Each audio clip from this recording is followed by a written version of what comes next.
ई का कैला ए मनीष भाई का कैला हो।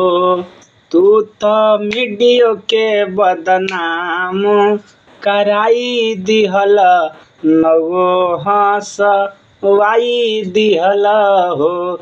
तू तो मीडियो के बदनाम कराई दिहल नवो हंसवाई दिहल हो।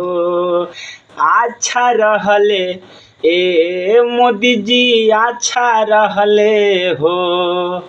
अब तो मोदी जी के तू हम गरियाई दिहल नमो हंसाई लिहल हो।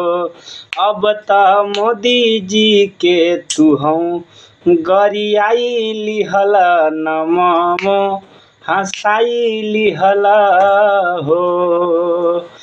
अरे